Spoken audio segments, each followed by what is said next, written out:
7ನೇ ಶತಮಾನದಲ್ಲಿ ಇವತ್ತಿನ ಇರಾಕ್ನಲ್ಲಿ ಇರೋ ಜಾಗದಲ್ಲಿ ಒಂದು ಘಟನೆ ನಡೀತು. ಆ ಘಟನೆಯನ್ನ ನೆನಪು ಮಾಡ್ಕೊಳ್ಳೋ ಊರ್ ಹಬ್ಬ, ಜೊತೆಗೆ ಅದರಲ್ಲಿ ಹಾಡುವ ಕನ್ನಡ ರಿವಾಯತ್ ಹಾಡುಗಳು.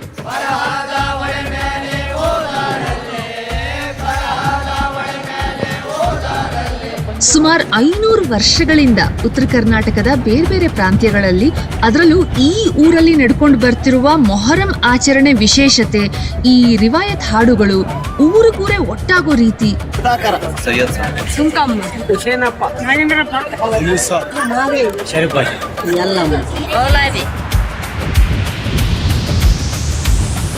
ಇದೆಲ್ಲ ತಿಳಿದಾಗ ನನಗೆ ಆಶ್ಚರ್ಯ, ಕುತೂಹಲ ಎರಡೂ ಆಯ್ತು.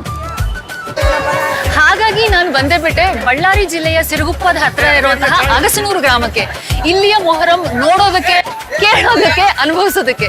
ನಮಸ್ತೆ, ನಾನು ವರ್ಷಾ ರಾಮಚಂದ್ರ. ಇದು 100ಕ್ಕೆ 100 ಕರ್ನಾಟಕ. ಬನ್ನಿ.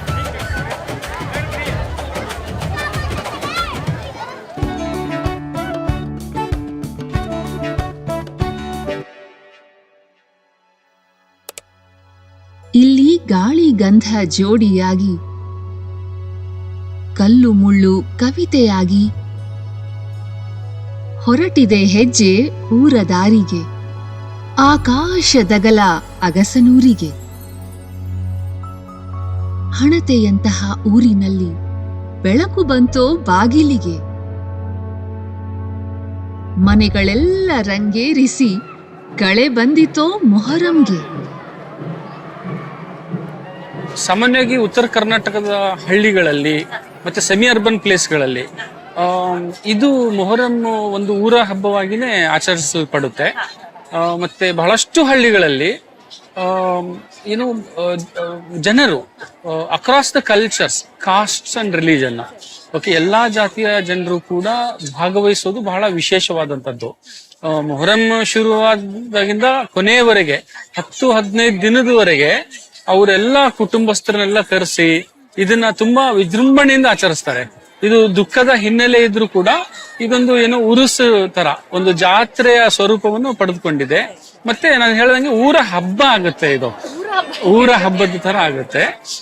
ಇದರ ಹಿನ್ನೆಲೆ ಬೇರೆದೇ ಇದೆ, ಓಕೆ. ಆದ್ರೂ ನಮ್ಮ ನಾರ್ತ್ ಕರ್ನಾಟಕ, ಉತ್ತರ ಕರ್ನಾಟಕದಲ್ಲಿ ಸುಮಾರು 400ರಿಂದ 450 ವರ್ಷಗಳಿಂದ ಮೊಹರಂ ಅನ್ನ ಏನು ಆಚರಿಸಲ್ಪಡುತ್ತಿದೆ.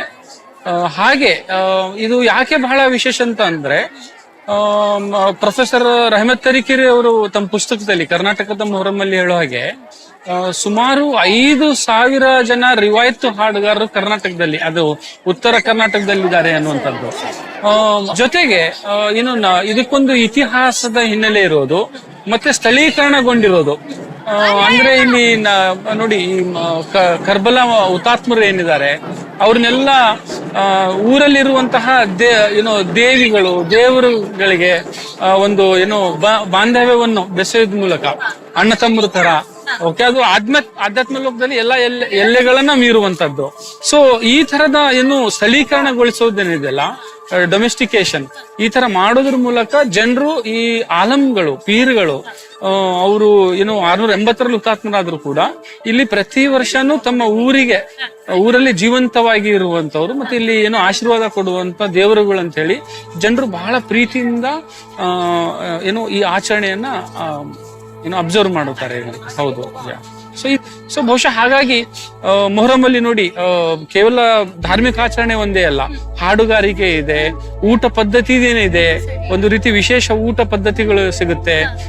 ನಂತರ ಹಲಗೆ ಬಾರಿಸೋದಿದೆ, ಸಂಗೀತ ಇದೆ.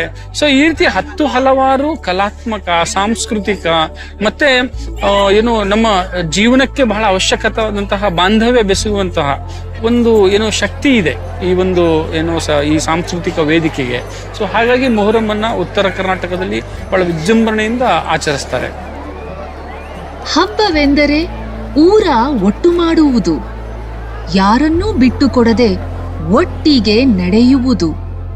ಎಲ್ಲರನ್ನೂ ಒಂದು ಮಾಡಿದ ಶರಬಣ್ಣ ತಾತನವರೇ ಜೀವಾಳ. ಹಗಲಿಗೆ ಹಗಲಾಗಿ, ಮುಗಿಲಿಗೆ ಮುಗಿಲಾಗಿ, ಹೆಗಲಿಗೆ ಹೆಗಲಾಗಿ ನಿಂತಿಹರು ಮೌಲ್ವಿಗಳು. ಮೊಹರಂ ಎಂದರೆ ಸರ್ವಧರ್ಮಗಳ ಮೇಳ. ಈ ಅಗಸನೂರಲ್ಲಿ ಏನು ಇದೊಂದು ಆಚರಣೆ ನಡೆಯುತ್ತಲ್ಲ ಮೊಹರಂದು, ಎಷ್ಟು ವಿಶೇಷ ಅಂತ ಅನ್ಸುತ್ತೆ. ನಮ್ಗೆಲ್ಲೋ ಬೆಂಗಳೂರಲ್ಲಿ ಕೂತವರಿಗೆ ಇದೊಂದು ಬೇರೆನೆ ಪ್ರಪಂಚ ಹೀಗೂ ಇದೆಯಾ ಅಂತ ಅನ್ಸುತ್ತೆ. ನೀವು ಇದ್ರಲ್ಲಿ ತುಂಬಾ ಮುಖ್ಯವಾದ ಪಾತ್ರ ವಹಿಸ್ತೀರಿ ಅಲ್ಲ, ನಿಮ್ಗೆ ಇದ್ರ ಬಗ್ಗೆ ಯೋಚನೆ ಮಾಡಿದಾಗ ಹೆಮ್ಮೆ ಆಗತ್ತಾ, ಖುಷಿ ಆಗತ್ತಾ, ಒಂದು ಜವಾಬ್ದಾರಿ ಅಂತ ಅನ್ಸುತ್ತಾ, ಹೇಗ್ ಅನ್ಸುತ್ತೆ? ಜವಾಬ್ದಾರಿ, ಖುಷಿ ಮತ್ತೆ ಹೆಮ್ಮೆ. ನಾನೇ ಹಿರಿಯ ಮುಖಂಡ, ನನ್ನ ಮೇಲೆ ಇನ್ನ ಇಬ್ಬರು ಹಿರಿಯ ಮುಖಂಡ ಶರಬಣ್ಣ ತಾತನವರು, ನನ್ನ ಮೇಲೆ ಶರಬಣ್ಣ ತಾತನವರು. ಅವ್ರ ಚಿಕ್ಕ ವಯಸ್ಸು ನನ್ಕಿಂತ, ಅವ್ರು ನನ್ನ ಮೇಲೆ ಯಜಮಾನ. ಕುಲ ಜಾತಿ ಎಲ್ಲ ಬಿಟ್ಟು ಒಬ್ಬೇ ತಾಯಿ ಮಕ್ಕಳಂತೆ ನಾವು ಅಣ್ಣ ತಮ್ಮಂದರಾಗಿ, ಯಾವ ಕುಲನ ಯಾವ ಜಾತಿನ ಅಣ್ಣ ತಮ್ಮಂದರಾಗಿ ನಾವು ಅದನ್ನ ಆಚರಿಸಕ್ಕ ಕೂತೋಡಿದ್ವಿ, ಆಚರಿಸಿದ್ವಿ. ಮುಂದೆ ಭವಿಷ್ಯ ಕಾಲದಲ್ಲಿ ಇದೇ ತರ ಆಚರಿಸ್ಬೇಕಂತ ಭಗವಂತನ ಹಸಿನ ಕೂಡ ಕೋರ್ತಿದ್ವಿ.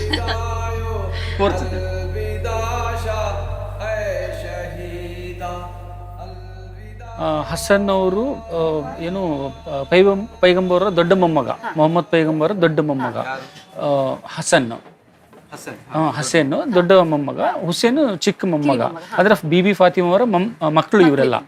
ಸೊ ಅವರ ಸಂಕೇತಗಳನ್ನ ನಾಳೆ ನಮ್ಮ ಊರಲ್ಲಿ ಇವರಿಬ್ಬರು ಕೂಡ ಮುಸ್ಲಿಮ್ರು ಮತ್ತೆ ಹಿಂದೂ, ಓಕೆ, ಇಬ್ಬರು ಕೂಡ ಅವರ ಸಂಕೇತಗಳನ್ನ ತಗೊಂಡೋಗ್ತಾರೆ, ಆಲಂಗಳನ್ನ. ಮತ್ತೆ ಎಷ್ಟು ವಿಜೃಂಭಣೆಯಿಂದ ಮೆರವಣಿಗೆ ಆಗುತ್ತೆ. ದಫನ್ ಆದ ನಂತರ ಇವರು ಅಲ್ವಿದಾ ಪದವನ್ನು ಹಾಡ್ಕೊಂಡು ಬರ್ತಾರೆ ತಾತನವರು. ಅಲ್ವಿದಾ ಅದೊಂಥರ ಏನು ಏನು ಶೋಕಗೀತೆ. ಹೌದು, ಶೋಕಗೀತೆ ಅಲ್ವಿದಾ. ನಂತರ ಮತ್ತೆ ಯಾವ ರಿವಾಯತ್ ಹಾಡೋದು. ನೀವು ಇಷ್ಟು ವರ್ಷದಿಂದ ಈ ಊರಲ್ಲಿ ಇದೀರಲ್ಲ, ನಿಮ್ಗೆ ಈ ರಿವಾಯತ್ ಪದಗಳೆಲ್ಲ ಹಾಗೆ ಬಾಯಿಗೆ ಬರುತ್ತಾ ಅಥವಾ ನೋಡ್ಕೊಂಡು ಹಾಡ್ಬೇಕಾ ನೀವು? ನಾನು ಈ ಹಾಡುಗಾರಿಕೆಯಲ್ಲಿ ಭಾಗವಹಿಸಿರ್ಲಿಲ್ಲ, ಕುಣಿತಾ ಇದ್ವಿ ನಾವು ಚಿಕ್ಕವರಿದ್ದಾಗ. ಬಟ್ ಈಗ ರಿಸರ್ಚ್ ಒಂದು ಲೆನ್ಸ್ ಇಟ್ಕೊಂಡು ಅದನ್ನ ಅನಲೈಸ್ ಮಾಡ್ತಿರ್ಬೇಕಾದ್ರೆ ನಾನು ಸ್ವಲ್ಪ ಹತ್ತಿರ ಆಗಿರುವಂತದ್ದು. ಕುಣಿವರ ಎದೆಯಲ್ಲಿ ನಲ್ಮೆಯ ಕಂಪನ, ಹಾಡುಗರ ದನಿಯಲ್ಲಿ ದೈವ ಚೇತನ.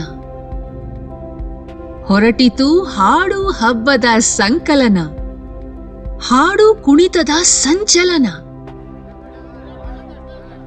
ನಮ್ಮ ಹೆಸರು ಉಸ್ಮಾನ್ ಅಲಿ. ಸುಮಾರು ಒಂದು 30-40 ವರ್ಷದಿಂದ ನಮಗೆ ಪ್ರಾಕ್ಟೀಸ್ ಇದೆ. ನಮಗೆ ಹಿಂದಲ್ ಗುರುಗಳಂದ್ರೆ ಒಂದು ನಾಗರಾಳ್ ಮಹಬೂಬ್ ಸಾಬ್, ಆಮೇಲೆ ಹುಸೇನ್ ಸಾಬ್ ಅಂತೇಳಿ ಅವರಿಂದ ನಾವು ಹೋಗ್ತಿದ್ದೀವಿ. ಅವಾಗ ನಮಗೆ 10-12 ವರ್ಷ 15 ವರ್ಷ ಇರ್ಬೋದು. ಅವಾಗಲಿಂದ ನಮಗಿದು ಪ್ರಾಕ್ಟೀಸ್, ಅವಾಗಲಿಂದ ಇದು ನಡ್ಕೊಂತ ಬಂದೀವಿ. ನಾವು ಆದ್ಮೇಲೆ ನಮ್ಮ ಮಕ್ಕಳು ಜಹಾಂಗೀರ್ ಅಂತೇಳಿ ನಮ್ಮ ಮೊಮ್ಮಕ್ಕಳನ್ನ ಜೊತೆ ಪ್ರಾಕ್ಟೀಸ್ ಈಗಲಿಂದ ಚಾಲು ಮಾಡಿದ್ವಿ. ಇಷ್ಟಂತೂ ಅದ ನೋಡ್ರಿ. ಮೈಯಲ್ಲಿ ಅರಶಿನ ಗಂಧ ಕಸ್ತೂರಿ ಪುನಗಿ, ಕಾಸಿಮನ ಕೊರಳಿಗೆ ಧರಿಸುವುದಕ್ಕೆ, ವೀಳ್ಯವು ತಂದು ಇಟ್ಟರು ತಬಕೆ.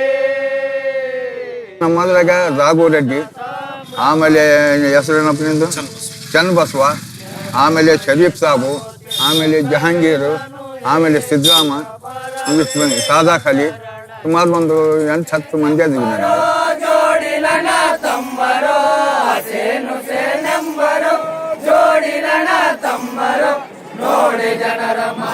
ಈಗಲೂ ಅದೇ ರೀತಿ ನಡೀತದೇನೋ ಎಂಬ ಭಾವನೆ ನಮ್ಮಲ್ಲಿ ಮೂಡಿ ಬರ್ತದೆ. ಈಗಲೂ ಆ ಜಂಗ ನಡೀತದೇನೋ, ಆ ಜಂಗಿನಿಂದ ನಮಗೆಲ್ಲ ಸೈನ್ಯ ಐತೇನೋ ಎಂಬ ಭಾವನೆ ನಮ್ಮಲ್ಲಿ ಒಂದು ಅನುಕಂಪ ಹುಟ್ಟಿ ನಾವು ಆ ಒಂದು ಅನುಕಂಪದಿಂದ ಆಡ್ತೀವಿ ಪದವು. ಅದೇ ಒಂದು ಭಾವನೆ ನಮ್ಗಿರ್ತದೆ ಸರ್.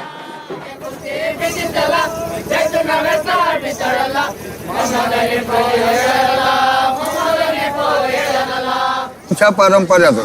ಇವಾಗ ನಾನು ಅದೇ ನನ್ನ ಮಗನಿಂದ ನಿನ್ನ ಒಬ್ಬ ಸಣ್ಣ ಹುಡುಗ ಬಂದಿದ್ದ, ನನ್ನ ಮೊಮ್ಮಗ.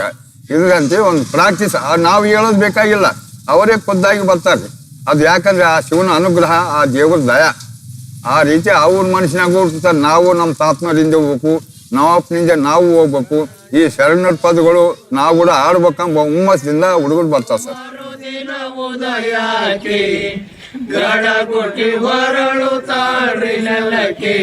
ಈ ನಮ್ಮ ಪೀಡ್ಲಬ್ಬ ಯಾವಾಗ ಗುದ್ಲಿ ಬಿತ್ತಂದ್ರೆ ಜನರ ಆಕರ್ಷಣೆ ಶಕ್ತಿ ಈ ಕೈ ಹಬ್ಬದ ಮೇಲೆ ಇರ್ತದೆ ಸರ್.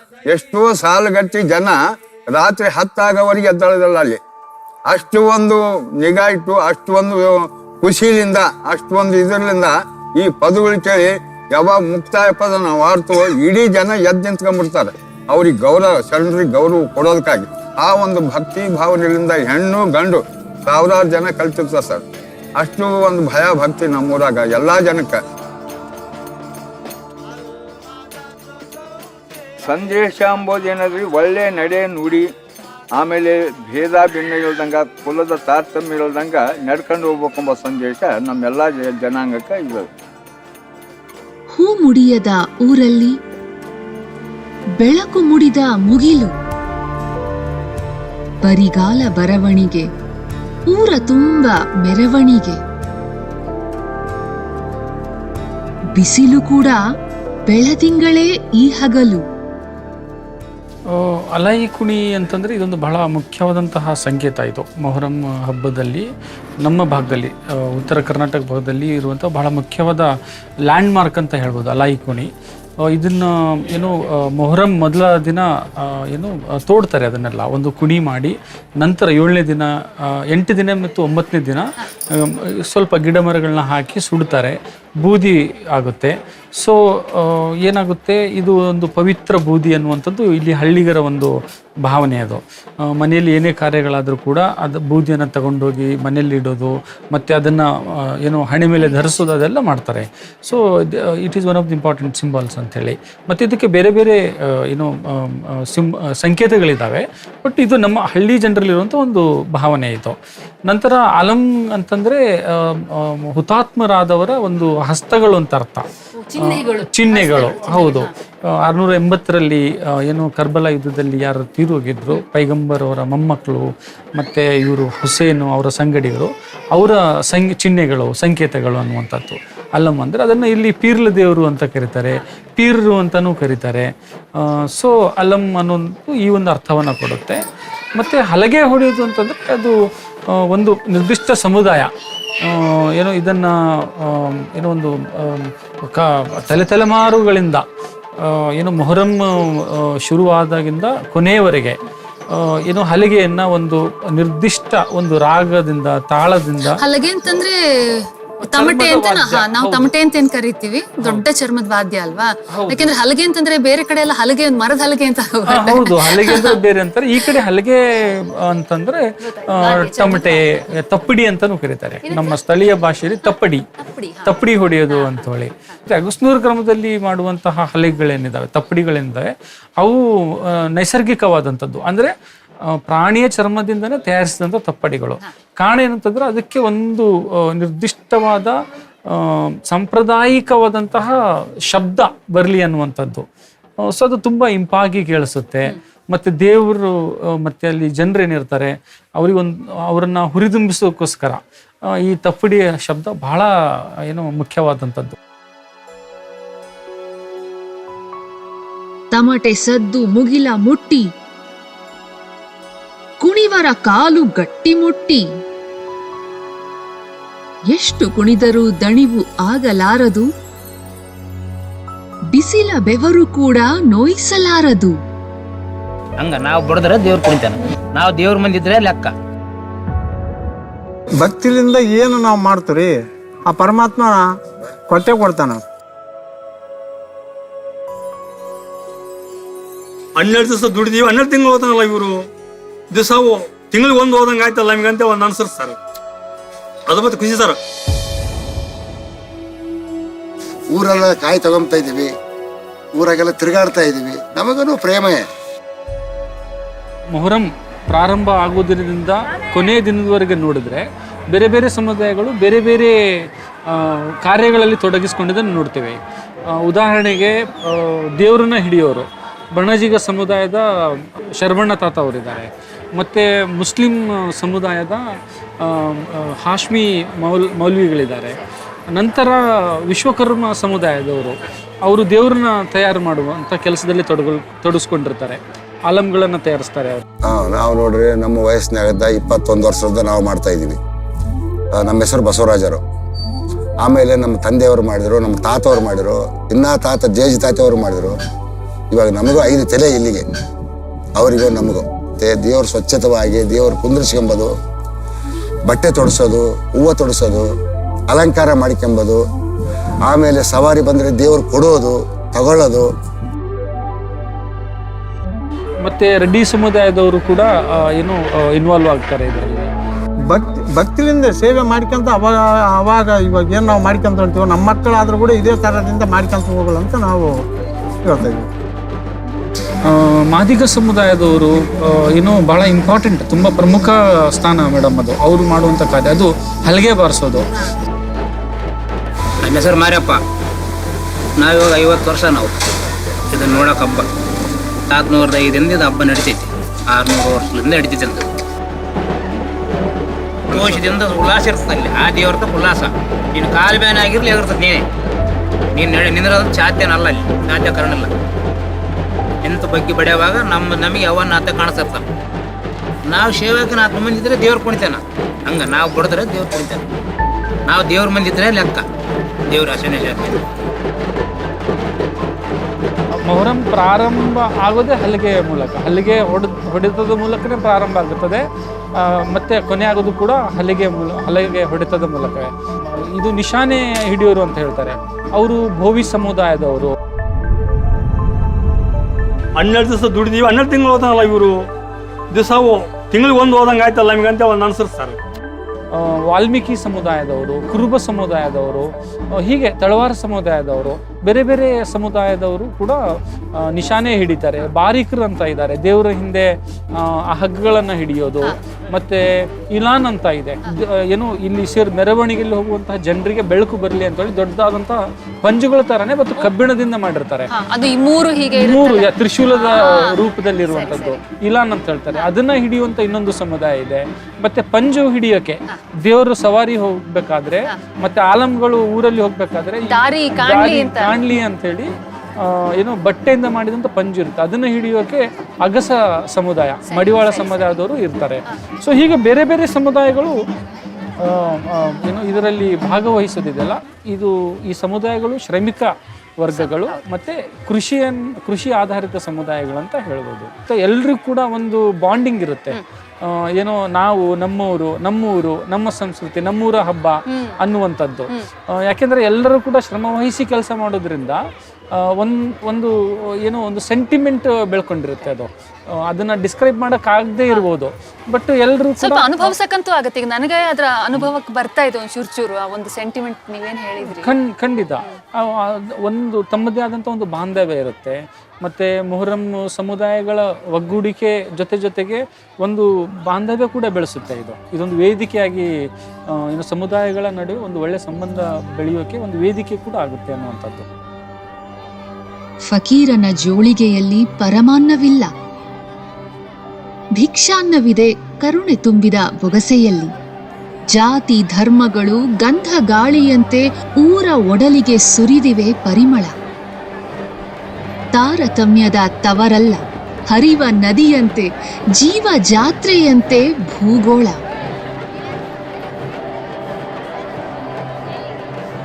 ನಾವು ಶಿಯಾ ಸಂಸ್ಕೃತಿಯನ್ನು ನೋಡಿದಾಗ ಶಿಯಾಗಳು ಏನು ಈ ಚಿಹ್ನೆಗಳನ್ನು ಉಪಯೋಗಿಸ್ತಾರೆ, ಆಲಂಗಳು, ತಾಜಿಯಾಗಳನ್ನು.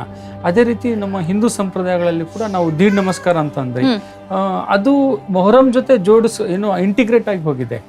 ಜನರು ಸಾಮಾನ್ಯವಾಗಿ ಜಾತ್ರೆಗಳಲ್ಲಿ ಮಾಡೋದನ್ನ ನೋಡಿದ್ವಿ. ಮೊಹರಮಲ್ಲೂ ಕೂಡ ಅದೇ ಏನು ಹರಕೆ ಹೊತ್ಕೊಂಡವ್ರು ಅಂದ್ರೆ ದೇವರಲ್ಲಿ ಬೇಡ್ಕೊಳ್ತಾರೆ, ತಮ್ಮ ಸಮಸ್ಯೆಗಳೇನಾದ್ರೂ ಬಗೆಹರಿದ್ರೆ ಇಷ್ಟು ವರ್ಷ ತಮ್ಮ ಮನೆಯಿಂದ ಅಲವಿ ಕುಣಿಯವರೆಗೆ ಈ ತರ ದೀಡ್ ನಮಸ್ಕಾರ ಹಾಕೊಂತ ನಾವು ಬರ್ತೇವೆ ಅನ್ನುವಂಥದ್ದು. ಸೊ ಜಾತ್ರೆಗಳಲ್ಲಿ ಇದ್ದಂತಹ ಸಂಸ್ಕೃತಿ ಮೊಹರಮಲ್ಲೂ ಕೂಡ ಕಾಣುತ್ತೆ. ಸೊ ಅದೊಂದು ಹಿಂದೂ ಸಂಪ್ರದಾಯ ಖಂಡಿತವಾಗಿಯೂ. ಬಟ್ ಮೊಹರಮಲ್ಲೂ ಕೂಡ ಏನು ಅದೇ ಸಂಪ್ರದಾಯ ಇಂಟಿಗ್ರೇಟ್ ಆಗಿದೆ ಅಲ್ಲ. ಸೊ ಹಾಗಾಗಿ ಇದು ಕ್ರಾಸ್ ಕಲ್ಚರಲ್ ಒಂದು ಫಿನಾಮಿನಾ ಕ್ರಿಯೇಟ್ ಮಾಡುತ್ತೆ. ಜೊತೆಗೆ ನಾವು ರಿವಾಯತ್ತುಗಳಲ್ಲೂ ಕೂಡ ಶಿವ ಶರಣ ಅನ್ನುವಂಥ ಪದಗಳನ್ನು ಪದೇ ಕೇಳಿಸ್ಕೊಳ್ತೀವಿ. ಒಂದು ದಿನ ಮದೀನದೊಳಗೆ ಬಿಬಿ ಫಾತಿಮಾ ಸತ್ಯದಿಂದ ಮಾಡ್ತಿದ್ಲು ಶಿವನ ಧ್ಯಾನ ಅಂತ ಹೇಳಿ. ಸೊ ಬಿಬಿ ಫಾತಿಮಾ ಮದೀನದಲ್ಲಿ ನಮಾಜ್ ಮಾಡ್ತಾ ಇದ್ಲು.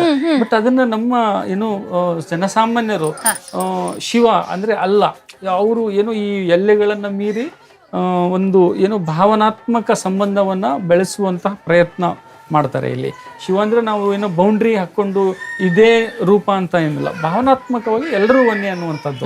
ಯಾರ್ದು ಇವರು ರಚನಾಕಾರರು ರಿವಾಯತ್ ರಚನೆಗಳಲ್ಲಿ ಕೂಡ ನಾವು ಶಿವ, ಕೈಲಾಸ, ಶರಣ ಇವುಗಳೆಲ್ಲ ಮತ್ತೆ ಬಿಬಿ ಫಾತಿಮಾ, ಇಮಾಮು ಖಾಸಿಮ್, ಇವರೆಲ್ಲ ಏನು ಈ ಪದ ಬಳಕೆ ಕೂಡ ಕ್ರಾಸ್ ಕಲ್ಚರಲ್ ಫಿನಾಮಿನನ್ ಎತ್ತಿ ಎತ್ತಿ ತೋರಿಸುತ್ತೆ. ಪದೇ ಪದೇ ಏನು ಪ್ರೂಫ್ ಮಾಡುವಂಥದ್ದು. ಇದು ನೀವು ಹೇಳಿದ್ರಲ್ವಾ, ಅಂತರ್ ಸಂಸ್ಕೃತಿಯ ಒಂದು ಫಿನಾಮಿನನ ಈ ಮೂಲಕ ನಾವು ರಿಚುವಲ್ಸ್ಗಳ ಮೂಲಕ ಮತ್ತೆ ರಿವಾಯತ್ ಹಾಡು ಪದ್ಧತಿ, ಹಾಡುಗಾರಿಕೆ ಮೂಲಕ, ನಾವು ಚಿಹ್ನೆಗಳ ಮೂಲಕ ಕೂಡ ನಾವು ಅರ್ಥ ಮಾಡ್ಕೊಳ್ಬಹುದು. ಕಲ್ಮಾ ಫಾತಿಯಾಗಳಿಗೆ ಮೌನವಾದ ದೇವರು ತಮಟೆ ಸದ್ದಿಗೆ ಎದ್ದು ಕುಣಿಯುವನು. ದೇವರ ಕುಣಿತಕ್ಕೆ ನೆಲವೆಲ್ಲ ನಡುಗಿ ಮುಗಿಲೆಲ್ಲ ಗುಡುಗಿ ಮಳೆಯಾಯಿತೋ ಮನದೊಳಗೆ. ಸಾಮಾನ್ಯವಾಗಿ ನಮ್ಮ ದೇಶದ ಇತಿಹಾಸಗಳು ನೋಡ್ಕೊಂತ ಬರ್ತಾ ಇದ್ರೆ ನಾವು ಎಲ್ಲ ಕಡೆಗೂ ಒಂದೊಂದು ವಿಶೇಷತೆಗಳು ಕಂಡು ಆ ವಿಶೇಷತೆಗಳಲ್ಲಿ ಆ ಭಾವೈಕ್ಯತೆ ಕೂಡಿ ಜನರ ಏನು ಒಡನಾಟ ಅವತ್ತಿನ ದಿವಸ ರಾಜರ ಕಾಲದಲ್ಲಿರ್ಬೋದು, ಆಮೇಲೆ ತದನಂತರ ಪ್ರಜಾಪ್ರಭುತ್ವದಲ್ಲಿರ್ಬೋದು, ಇವತ್ತಿನ ದಿವಸ ನಡೀತಕ್ಕಂಥ ಕಾಲಮಾನದಲ್ಲಿ ಸಹಿತ ಯಾವುದೋ ಒಂದು ಭೇದ ಭಾವ ಇರಲಾರ್ದ ನಡ್ಕೊಂಡು ಹೋಗ್ತಕ್ಕಂಥದ್ದು ಕಾರ್ಯಕ್ರಮಕ್ಕೆ ಏನು ಮುಖ್ಯ ಇರ್ಬೋದು ಅಂತಂದು ಆಲೋಚನೆ ಮಾಡ್ತಾ ಇದ್ರೆ ನಮ್ಮ ಸಂಸ್ಕೃತಿ ಅಂತ ನನಗೆ ಅನಿಸ್ತಾ ಇತ್ತು. ಇದರಲ್ಲಿದ್ದ ಏನಾಯಿತು, ಇವತ್ತು ನಾವು ಮನುಷ್ಯರೆಲ್ಲರೂ ಒಂದೇ, ನಾವೆಲ್ಲರೂ ಕೂಡಿ ಬಾಳಿದ್ರಿಗಿನ ಎಷ್ಟು ಚಂದ ಇರ್ತದಂತ ತೋರ್ಸಕ್ಕೆ ಒಂದು ಅಲ್ವಾ? ಈ ಥರದ್ದು ಏನೊಂದು ಆಚರಣೆ ಇದೆಯಲ್ಲ, ಇಡೀ ಊರೇ ಒಟ್ಟಾಗಿ ಪ್ರತಿಯೊಂದು ಸಮುದಾಯದವರು ಈ ರೀತಿ ಆಚರಣೆಗಳು ನಮ್ಮ ದೇಶಕ್ಕೆ ಇವತ್ತಿನ ಕಾಲದಲ್ಲಿ ಎಷ್ಟು ಮುಖ್ಯ ಅಂತ ನೀವು ಅಂದ್ಕೊಳ್ತೀರಿ? ಇವತ್ತಿನ ದಿನಮಾನದಲ್ಲಿ ಮನುಷ್ಯನಲ್ಲಿ ಬರೇ ರಾಗ ದ್ವೇಷಗಳು ತುಂಬಿ ತುಳುಕಾಡ್ತಕ್ಕಂಥ ಕಾಲದಲ್ಲಿ ಈ ರೀತಿ ನಡೀತಾ ಇದ್ರೆ ಇದನ್ನು ನೋಡಿ ನೋಡಿ ಸಹಿತ ಜನ ಪರಿವರ್ತನೆ ಆಗ್ತಾರೆ. ಈ ಪರಿವರ್ತನೆ ಆಗಕ್ಕೆ ಸಹಿತ ಒಂದು ಮಾರ್ಗ. ಆಮೇಲೆ ಇದೆಲ್ಲರೂ ಇತ್ತೀಚೆಗೆ ಬಂದಿದ್ದಲ್ಲ, ಇದು ನಮ್ಮ ಹಿರಿಯರು ಹಾಕಿಕೊಟ್ಟಿದ್ದಂಥ ಸಂಪ್ರದಾಯ. ಆ ಸಂಪ್ರದಾಯನ ನಾವೆಲ್ಲ ಉಳಿಸ್ಕೊಂಡು ಹೋಗ್ತಕ್ಕಂಥ ಜವಾಬ್ದಾರಿ ಇಡೀ ದೇಶದಲ್ಲಿ ಇರ್ತಕ್ಕಂಥ, ಇಡೀ ನಮ್ಮ ಕರ್ನಾಟಕ ರಾಜ್ಯದಲ್ಲಿ ಇರ್ತಕ್ಕಂಥವ್ರು ಪ್ರತಿಯೊಬ್ಬರು ಮಾಡಿದರೆ ಅದ್ಭುತವಾಗಿ ನಡೀತದೆ, ಜನರೆಲ್ಲ ಸುಖ ಶಾಂತಿಲಿದ್ದಿರ್ತಾರಂತ ನನ್ನ ಅಭಿಪ್ರಾಯ. ನೆರಳಂತೆ ದೇವರಿಗೆ ಕಲ್ಲಿನ ಗುಡಿ, ಗುಡಿಗಂಟಿದೆ ಊರಿನವರ ಬೆವರ ಹನಿ. ಹನಿಯೊಳಗೆ ಹಸೇನ್ ಹುಸೇನರ ನುಡಿ, ನುಡಿಗೆ ನುಡಿ ಬೆರೆತು ಹಾಡಿತು ಕೋಗಿಲೆಯ ದನಿ. ಇಲ್ಲಿ ನಾವು ಧಾರ್ಮಿಕ ಸಂಕೇತಗಳನ್ನ ನೋಡೋಕೆ ಹೋದರೆ ಇದು ಸಾಂಸ್ಕೃತಿಕವಾಗಿ ಮಾರ್ಪಾಡುಗೊಂಡಂತಹ ಒಂದು ವಿಶೇಷ ವಿದ್ಯಮಾನ ಇದು ಮೊಹರಂ ಅನ್ನುವಂಥದ್ದು. ಖಂಡಿತವಾಗಿ ಇಲ್ಲಿ ಆಲಂಗಳಿದ್ದಾವೆ, ಮತ್ತು ಈ ಅಲಂಗಳನ್ನು ಪೀರ್ಲ್ ದೇವರುಗಳನ್ನ ಏನೋ ಗುಡಿಗಳಿಗೆ ಕರ್ಕೊಂಡು ಹೋಗ್ತಾರೆ. ಈ ಥರ ಧಾರ್ಮಿಕ ಸಂಭ್ರಮಾಚರಣೆ ಜೊತೆಗೆ ಇಲ್ಲಿ ಏನು ಇತಿಹಾಸ ಪುರುಷರು ಕರ್ಬಲದಲ್ಲಿ ಹುತಾತ್ಮರಾದಂತಹ ಏನು ಪೈಗಂಬರ್ ಅವರ ಮೊಮ್ಮಕ್ಕಳು ಹುಸೇನ್ ಇರ್ಬೋದು, ಅವರ ಸಂಗಡಿಗರಿರ್ಬೋದು, ಅವರನ್ನ ಇಲ್ಲಿನ ಸ್ಥಳೀಯ ದೇವರುಗಳೆಂದು ಭಾವಿಸೋದು, ಊರ ದೇವರುಗಳೆಂದು ಭಾವಿಸೋದು, ಮತ್ತು ಜಾತಿ ಧರ್ಮಗಳ ಎಲ್ಲೆಗಳನ್ನು ಮೀರಿ ಎಲ್ಲರೂ ಕೂಡ ಭಾಗವಹಿಸೋದೇನಿದೆಯಲ್ಲ, ಇದು ಒಂದು ಸಾಂಸ್ಕೃತಿಕ ವೇದಿಕೆಯಾಗಿ ಮಾರ್ಪಾಡಾಗುತ್ತೆ. ಇದು ಒಂದು ಧರ್ಮಕ್ಕೆ, ಒಂದು ಜಾತಿಗೆ ಸೀಮಿತ ಆಗದೇ ಇರೋದ್ರಿಂದ ಇದು ಖಂಡಿತವಾಗಿಯೂ ಸಾಂಸ್ಕೃತಿಕ. ಬಹಳ ಮುಖ್ಯವಾಗಿ ಒಂದು ಅಂಶವನ್ನು ನಾವು ನೋಡಬೇಕಾಗತ್ತೆ. ನಾವು ಸಾಂಸ್ಕೃತಿಕ ಅಂದಾಗ ಎಲ್ಲ ಜಾತಿಯ ಜನರು ತಮ್ಮ ಜಾತಿ ಜೊತೆಗೇನೆ ಬಂದು ಭಾಗವಹಿಸ್ತಾರೆ. ಅವರೇನು ತಮ್ಮ ಜಾತಿಯ ಐಡೆಂಟಿಟಿಗಳನ್ನ ಬಿಟ್ಟು ಬರೋದಿಲ್ಲ.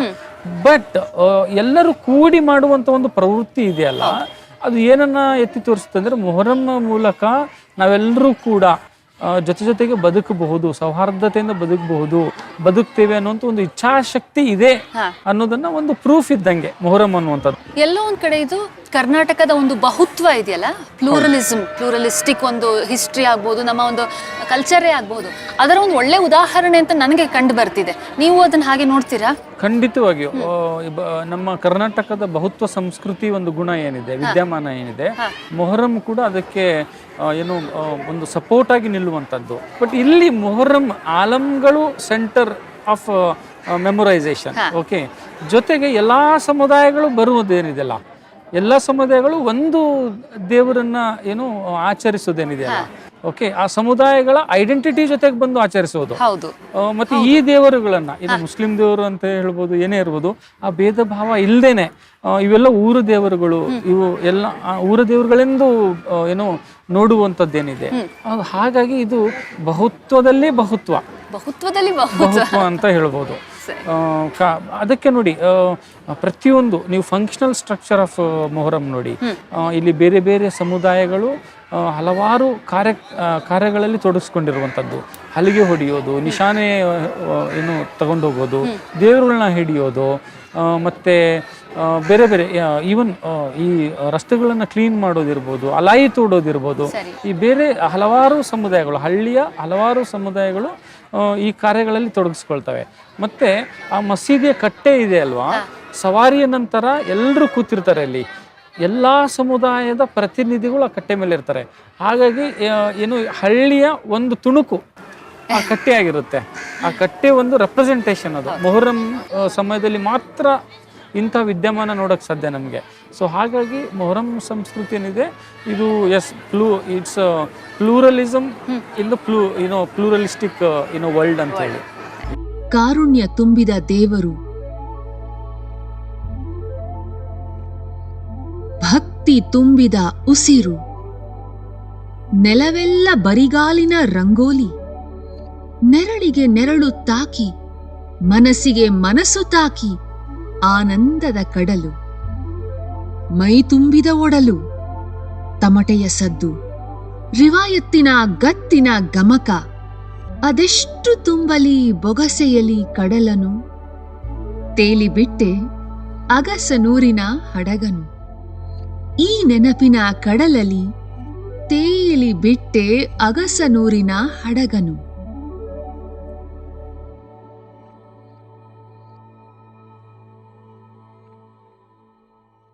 ಅಬ್ಬಾ, ಎಂಥ ಹಬ್ಬ! ಈ ಅಗಸ್ನೂರಿಗೆ ನಾನು ಬಂದಾಗ ಇಲ್ಲಿ ಏನ್ ಹುಡ್ಕೊಂಡ್ ಬಂದ್ ಸರಿಯಾಗಿ ಗೊತ್ತಿಲ್ಲ, ಆದ್ರೆ ಇಲ್ಲಿ ನನಗೆ ಕಂಡಿದ್ದು ಸಾಮರಸ್ಯ, ನಂಬಿಕೆ, ಭಕ್ತಿ, ಆದ್ರೆ ಎಲ್ಲಕ್ಕಿಂತ ಹೆಚ್ಚಾಗಿ ಮನುಷ್ಯರು, ಮನುಷ್ಯತ್ವ. ನೋಡಿದ್ ಒಬ್ಬೊಬ್ರಿಗೂ ಬೇರೆ ಬೇರೆ ಆಲೋಚನೆಗಳು, ನೆನಪುಗಳು, ಕಥೆಗಳು ಎಲ್ಲ ಹೊಳೆದಿರಬಹುದು. ಎಲ್ಲಾನು ಕಮೆಂಟ್ಸ್ ನಲ್ಲಿ ಹಂಚ್ಕೊಳ್ಳಿ. ಹಾಗೆ ಮಂಟೆಸ್ವಾಮಿ ಮಹಾಕಾವ್ಯದಿಂದ ಹಿಡಿದು ಬೆಂಗಳೂರಿನ ಸುಬ್ಬಮ್ಮನ ಅಂಗಡಿ ತನಕ ನಾನಾ ಸಂಚಿಕೆಗಳನ್ನ ನೀವು 100ಕ್ಕೆ 100 ಕರ್ನಾಟಕದ ಯೂಟ್ಯೂಬ್ ಚಾನೆಲ್ ನಲ್ಲಿ ನೋಡಬಹುದು. ನೋಡಿ, ಸಬ್ಸ್ಕ್ರೈಬ್ ಸಹ ಮಾಡಿ. ನಮಸ್ಕಾರ.